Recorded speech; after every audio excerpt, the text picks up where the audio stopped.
I just looked at the transcript from the comment from the question Michael asked on Monday about FBT. It was strictly related to FBT, not the youth tax issue. So is it the case that there actually is confusion on whether you support that policy and a decision was made this week? And if so, what does that say about the preparedness of your economic team, Jane Newman? I think the other day the Prime Minister responded, I think, to Latika and said, I don't accept the premise of the question. And then you were happy for him just to move on. But of course, I won't do. And you just accepted it and you let him move on. But I won't do that to you, Paul.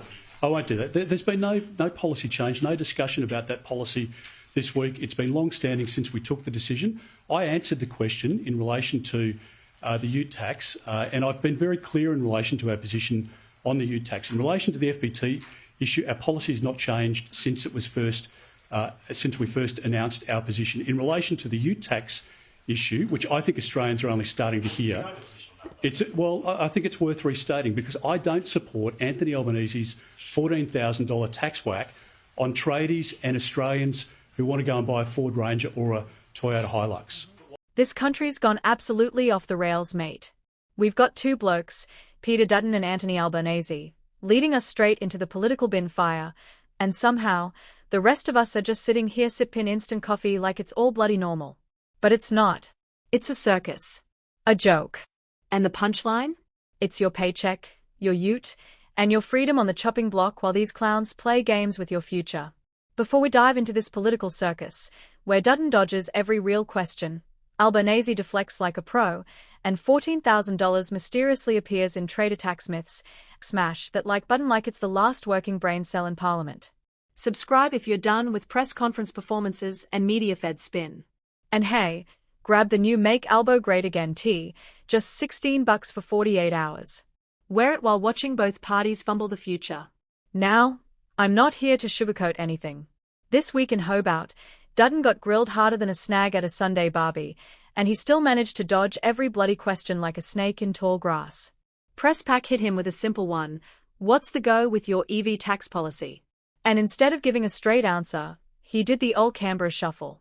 No change, mate, no change, he kept saying, even though his own mob's been sending out mixed signals all week. You ever seen a bloke backpedal so hard his shoes caught fire? That was Dutton. But let's not give Albo a free ride either. The bloke's off gallivanting around, pretending like he's got a grip on the country, while Aussies are out here choosing between putting fuel in the tank or meat on the table. Albanese's $14,000 tax hike on utes? That's not leadership, that's daylight robbery with a smile. He wants tradies, farmers, and families to pay the price for a so-called green revolution that'll never work in the outback. What next, Albo? Tax the bloody esky if it's not solar-powered? And Dutton's big pitch? Vote for me, and I'll cut fuel by 25 cents. You serious, mate? That's your plan? You expect Aussies to forget that you're still defending a policy you can't even explain? You had all week to clear it up, and instead you had a tanty when journos asked to follow up. You reckon that's strong leadership? I've seen tougher blokes cry during home and away finales. The worst part? He stood there, looking smug as a cat in the sun, saying there's been no change. No change? Then why's your team scrambling like they just heard a knock from the ATO? Either you blokes don't know what your own policy is, or you're trying to pull a fast one on every working-class Aussie with a toolbox in the back of their Hilux. And don't get me started on the so-called public service cut. Dutton reckons 41,000 jobs will be axed, but don't worry, he says, none from Hobart. Pull the other one, mate. That's like saying you're gonna drain the pool but somehow keep the water. You can't claim savings from cuts without actually cutting anything. Basic maths, Pete. And Albo's crew? Bloody hell, they're not much better. His own ministers are running around like headless chooks. You've got Murray acting like the attack dog from a dodgy 90s cop show, trying to scare everyone with ghost stories about Dutton's evil plan. But truth is, Labor's just as cooked. They are whacking taxes on the very people who keep this country ticking. The Sparkies, the roofers, the truckies. Albo wants to pretend he's for the workers, but every move he makes stinks of inner-city elitism and Twitter activism. Both parties are selling us out, plain and simple. And what do we get? A fancy slogan, a tax we didn't vote for, and the promise that things might get better if we just trust them one more time.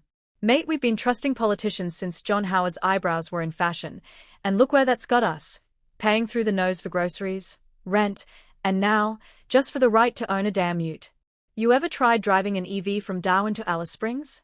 Good luck with that, unless you fancy camping next to a PowerPoint at a servo run by a bloke named Barry who hasn't seen a charger since the Nokia days.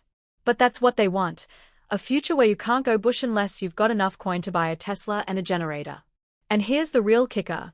Dutton says if we don't vote for him, the price of your Ranger goes up $14,000. He says he'll cut the ute tax. Sounds great, yeah? Until you remember he voted against EV incentives in the first place, and now he's acting like he's saving you from his own bloody policies. It's like robbing your house and then asking for a medal because he didn't take your dog. Albo's not off the hook either.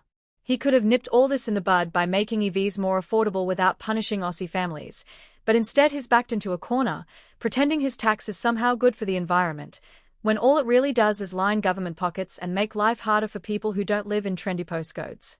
This isn't politics. It's pantomime. And we're the mugs paying for tickets. So here's the truth, and it might sting. Neither of these blokes gives a toss about the average Aussie. They are in it for themselves, for the donors, for the headlines. Not for you. Not for me. And definitely not for the young bloke saving for his first car, only to cop a tax because he didn't buy something electric that can't even handle the dirt road to Grandad's farm.